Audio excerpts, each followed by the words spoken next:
Hello and welcome to Wavescan, the weekly DX program from Adventist World Radio. Researched and written by Adrian Peterson in Indianapolis and produced in the studios of WRMI in Miami, Florida. I'm Jeff White.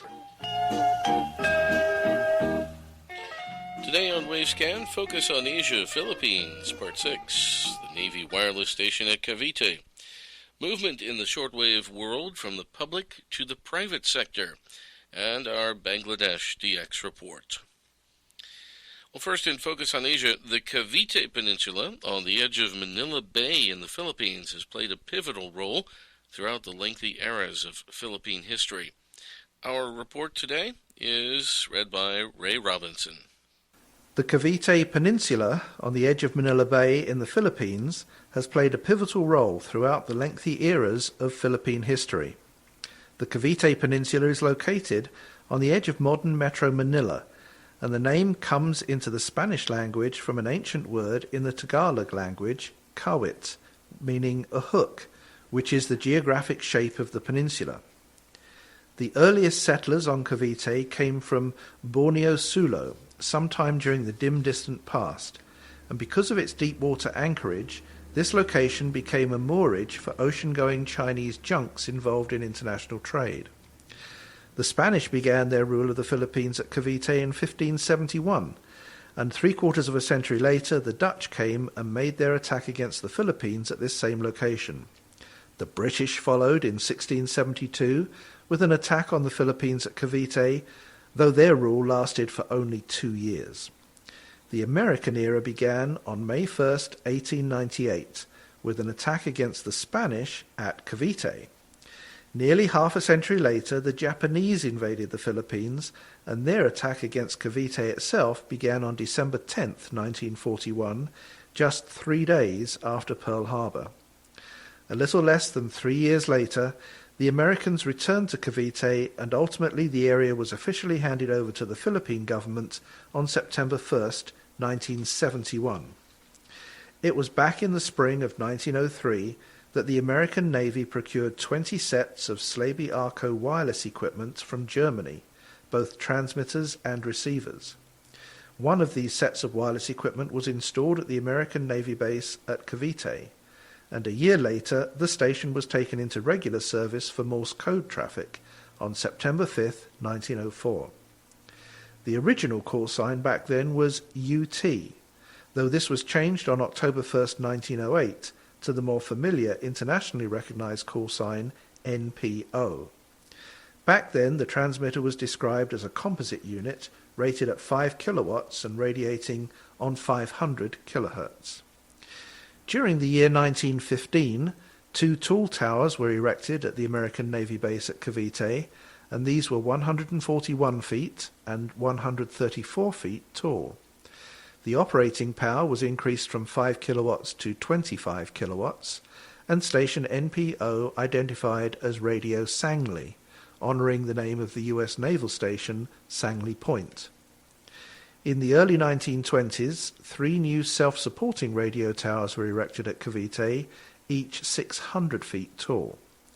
When these came into use for supporting the antenna system at NPO, this naval radio station was sending Morse code 2,000 words daily on long wave 13,900 meters, or the very low frequency of 21.5 kilohertz, and that went to the Navy station receiver in San Francisco. It is stated that these 3 tall towers were visible from Manila City 10 miles distant.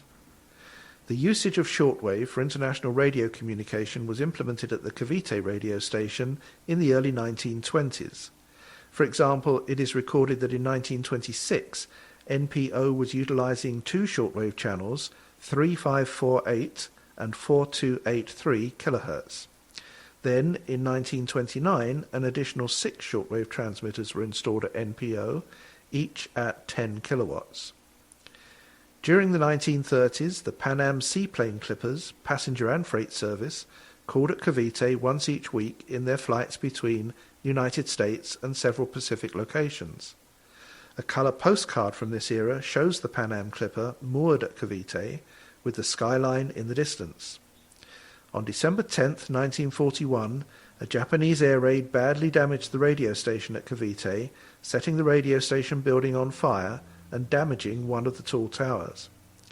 Beginning just 5 days later on December 15, 1941, 8 daily special programs were beamed to the Philippines on shortwave for rebroadcast via 12 medium wave and shortwave stations in Manila. Some of these relay programs were picked up at Cavite and rebroadcast on their transmitters also. Then, when the Japanese took over Manila, Cavite continued to rebroadcast the program information from California for a few additional days, apparently from temporary facilities. Soon afterwards, on January 2nd of the next year, 1942, the order was given to evacuate Cavite. When the Americans returned 3 years later, they found the 3 towers still standing. The famous wireless station at Point Sangley, the American naval base at Cavite in the Philippines, is an example of the widespread network of huge wireless stations established by America in strategic locations around the globe. As the well-known writer and editor stated in Popular Communications a few years ago, the Cavite station was a most historic wireless facility, a well-known landmark. That statement came from the pen, or maybe the typewriter, of the late Tom Knietl, writing under the pseudonym Alice Brannigan. Well, thank you very much, Ray. You're listening to Wavescan from Adventist World Radio. If you'd like to write to us with reception reports, comments, or any other correspondence, the address here is Wavescan, Box 29235, Indianapolis, Indiana, 46229, USA. Or you can email us at wavescan@awr.org, and we'll give you those addresses again at the end of the program. Well, at the 2013 annual meeting of the U.S. National Association of Shortwave Broadcasters, Dr. Jerry Plummer, frequency manager of WWCR in Nashville, Tennessee, gave an interesting presentation about the transition of international broadcasting from the public to the private or for-profit sectors. Jerry explained that while many European public broadcasters have been reducing or eliminating their shortwave transmissions in recent years, many of their facilities are now owned or being used by privately owned and often commercial enterprises. Today on Wavescan, we present part of Jerry Plummer's talk. So what is the commonality? You know, is that it's European, right? But I don't see Radio China doing that very same thing.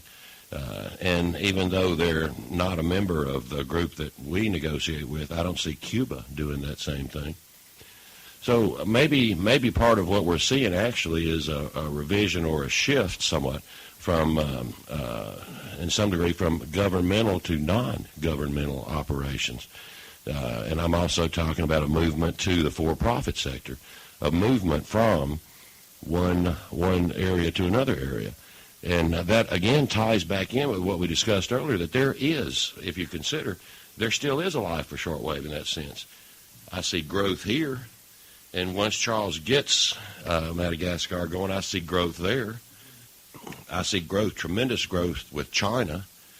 So it's not like it's all bad. It's a movement from one side of the fence to another. Now, whether China is what you want to call national or non-national, it sort of depends on who you talk to, I guess. But I guess what I'm trying to point out is that you see very many indicative barometers that it's not so much a total loss of shortwave stations as is a movement. I just picked these out at random of some different groups that are for-profit, maybe a little bit. Babcock, generally speaking, that's the old BBC. Some of you guys may know Ludo Mays. That's the Belgium that he works with, and he does other areas in. Of course, he's also a DRM guy, too. Some of you guys may know Vinci from Spaceline. That's the old Radio Bulgaria. It's been taken over there. CVC has been around a long time, sort of a mixture, you know, a lot of religious Christian broadcasting. I had to put LaCie in there as one of our domestic guys, WHRI. You know, they've been around for quite some time, and they also partner some. And I know Radio Japan works with HRI, and I think you work with Radio Japan, too. Broadcast Media, Michael, that's part of the old Deutsche Welle. MGLOB, That's over in Africa. That's part of a conglomerate group that used to be a governmental operation and now it's been taken over shortwave. A few other examples. Syntec, South Africa, used to be a governmental operation. Of course, there's TDF. We just talked about those guys. I had to put Transworld and I had to put Jeff Cohen in there too because I like them guys. But you see, the point I'm trying to make is that there actually is movement from these closed stations. They just didn't die. They have become commercial operations. And the news does not tell us that side of the fence. The news only tells us that the BBC is not broadcasting anymore. They don't tell us that Babcock is selling airtime all over the globe. So it's still, we still have operations going on. And I guess kind of fitting in with where Brady and I were talking before, it ties back to me that shortwave is not a dying medium. Now, I have one more presentation I'm going to do tomorrow, but I'll jump some of it on you right now. I think most of us know what the HFCC is. They meet twice a year. A lot of you guys have been to those before, and that's where you determine frequencies. Who's got what frequency, and you discuss it and you make changes. If we have, in the last 4 or 5 years, if we have lost all that many broadcasters, doesn't that say you ought to have like 30% reduction in HFCC attendance because they're not there anymore? But there's not a reduction in attendance. The attendance has declined slightly, possibly 6%. So you got a mismatch. If you've got 6% reduction in people that are representing for frequency management, but yet you've lost all these governmental European broadcasters, shouldn't you have a 30% loss there too? Shouldn't there be a 30% reduction in attendance? And there's not. So what it means is it's been a shift from governmental to for-profit. I guess what I'm saying is I'm trying to point out again to everybody here, and maybe I'm speaking to the choir, but we're not losing totally in the world of shortwave. We're shifting in the world of shortwave from one modicum to another, from governmental to for-profit, but we're not losing the whole thing. And when you gather with a group like this, you can see that we're actually advancing in some cases. I hear some optimistic pieces. I hear people talking good things. I see a broadcaster coming back, and that's always good news. So kind of the long and the short and sweet of it is I just wanted to let everybody know we are not losing totally as it may appear. I think we're shifting a lot into one form of ownership to another form of ownership in terms of the TDFs of the world, the Babcocks of the world. So it's not really a gloomy picture as it may appear to be. It's really all good if we can just get that message across. So, all right, thank you a lot for your time. I appreciate it, okay? That was Dr. Jerry Plummer, frequency manager of shortwave station WWCR in Nashville, Tennessee, talking about the transition of many shortwave broadcasting organizations from the public to the private or commercial sector. He was speaking at the 2013 meeting of the National Association of Shortwave Broadcasters in Birmingham, Alabama. Now, let's go to Salahuddin Dolar and his monthly DX report from Bangladesh. Dear listeners and radio hobbyists, welcome you in the first edition of Bangladesh DX report in Webscan in 2014. This is Salahuddin Dolar from Rajshahi, Bangladesh. Glad to be back and thanks for listening. I also want to thank Mr. Parthasarathi Goswami of India and Mr. Didarul Iqbal of Bangladesh for their kind tips and suggestions. Let's start. CRI Bangladesh Bekar FM agreement. On 24th December 2013, Bangladesh Bekar and China Radio International signed an agreement of airing China Radio International's Bengali and English program on FM via Bangladesh Bekar in Dhaka and Chittagong. According to the agreement, from January 1st, 2014, China Radio International Bengali and English program are being aired on FM 102 MHz in Dhaka and FM 90 MHz in Chittagong from 0000 to 1800 UTC. Voice of Russia Bengali. Voice of Russia shut down its Bengali service website from January 1st, 2014 due to lack of funding. Voice of Russia dropped their Bengali transmission on shortwave on 29th March 2009. Now the receiving log of different radio stations. January 1st, China Radio International Bengali at 0200 to 0240 UTC on 11640 kHz. The SI code was 444. Deutsche Welle English at 2120 to 2150 UTC on 11800 kHz. The SI code was 333.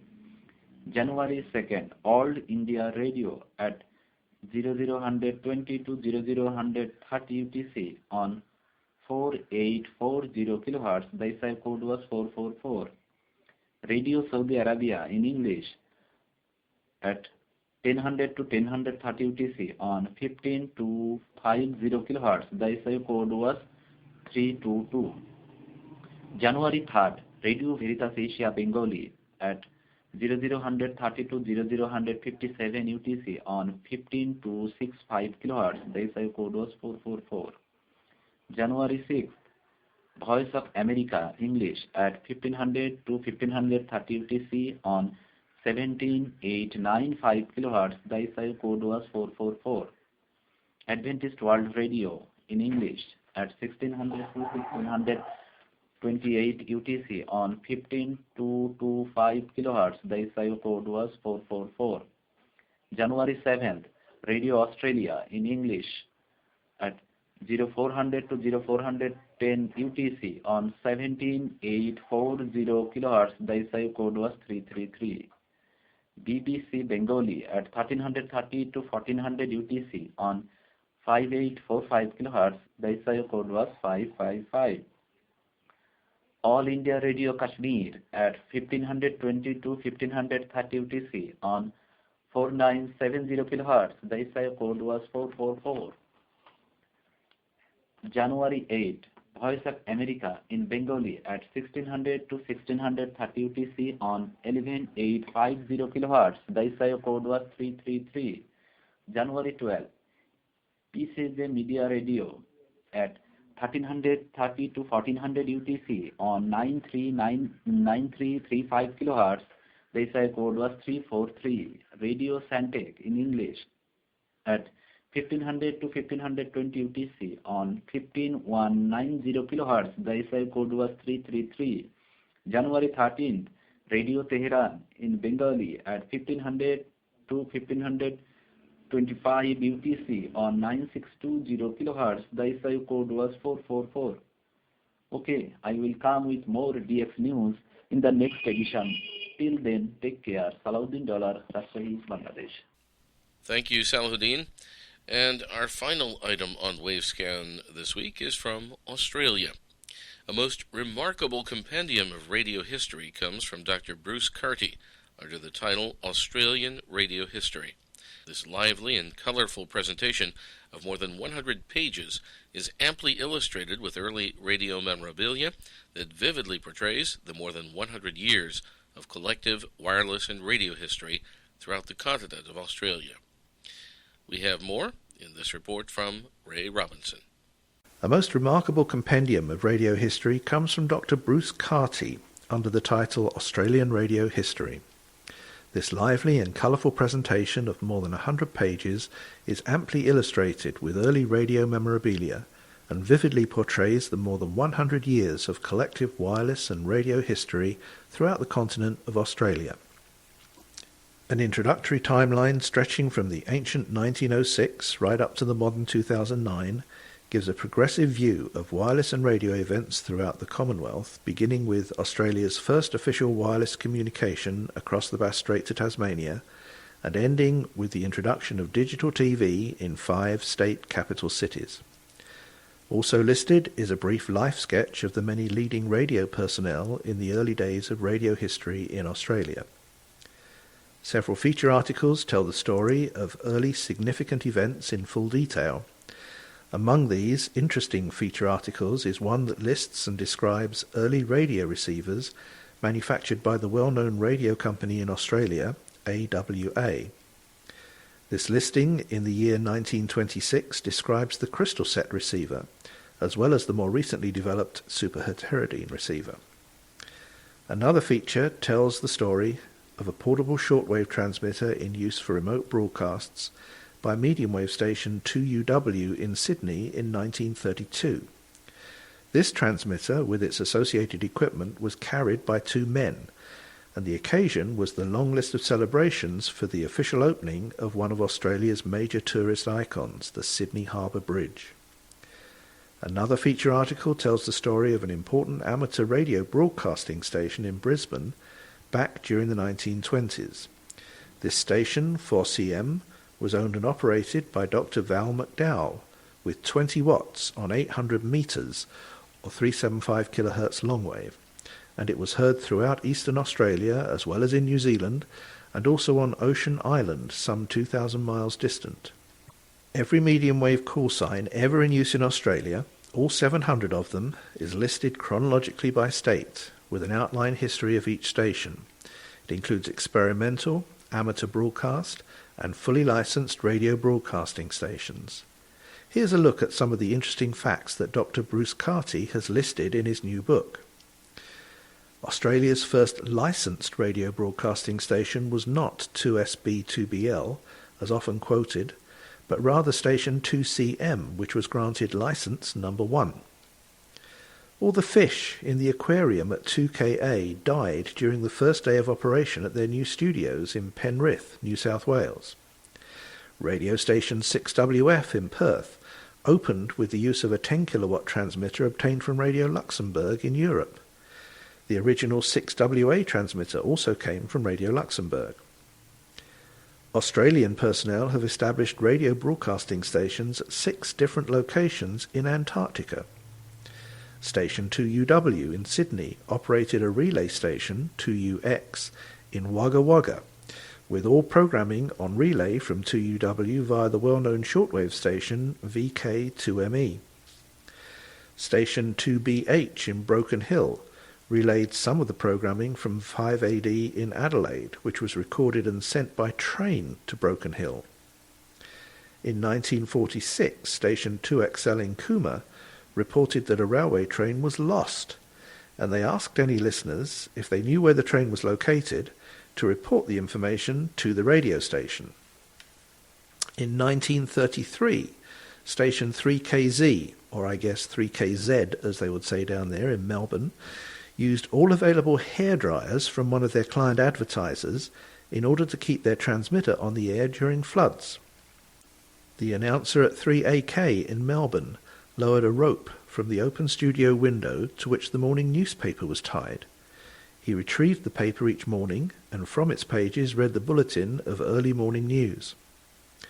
All local train services were suspended when the tower at 3WR Shepparton fell across the railway line in 1934, and the announcer at station 5CL in Adelaide held the microphone outside the studio window to broadcast the hourly chimes from the clock on the GPO building. Throughout the book there are many illustrations, some in black and white and some in colour. On an introductory page you'll find the reproduction of the front page of a brochure advertising Australia's first serious attempt at radio broadcasting from a train, the Great White Train, with station 2XT aboard. There's a photo of the good ship Canimbla with its 50-watt broadcasting station 9MI aboard. You'll also find a QSL card in colour from Australia's first station, 2CM, a photo of 3YB aboard a motor vehicle and a railway train, a reproduction of a motor vehicle licence plate showing 7HO on 864 kHz, and a photo of the mobile broadcasting station in the islands, 9AO. The author of Australian radio history, Dr. Bruce Carty, has spent a lifetime in Australian radio, in several different states, and he writes from a rich knowledge and experience in the radio scene. We are grateful also, Dr. Carty, for your acknowledgement of our DX host, Dr. Adrian Peterson, in your informative pages.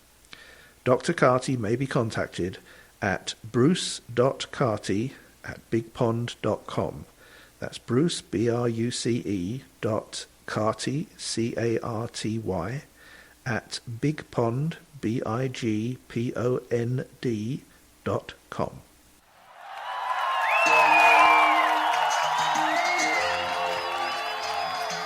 de Janeiro, Bahia, terra da felicidade.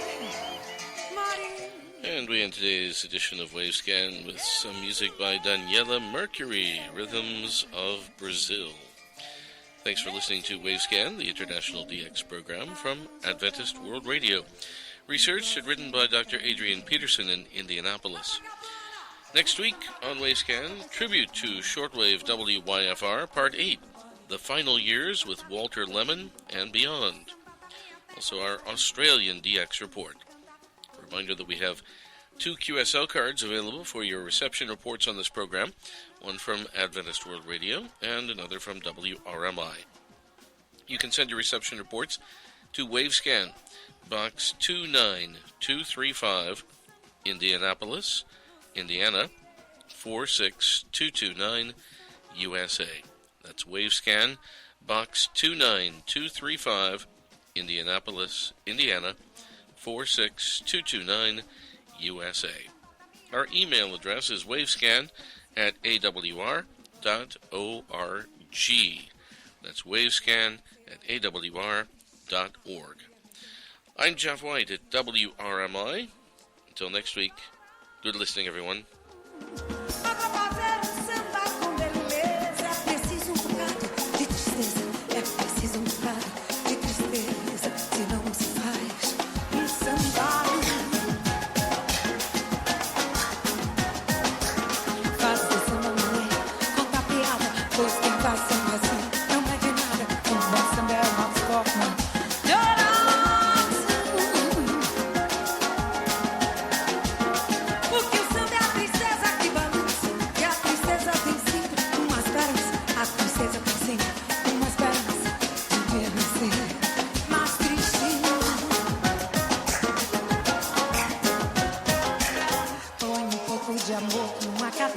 E vai ver que ninguém no mundo vence a beleza que tem um samba, não, um samba, um samba, um samba, um samba. Porque o samba nasceu lá na Bahia. E se hoje ele é branco na poesia, e se hoje ele é branco na poesia, ele é preto demais no coração. Rio de Janeiro, o samba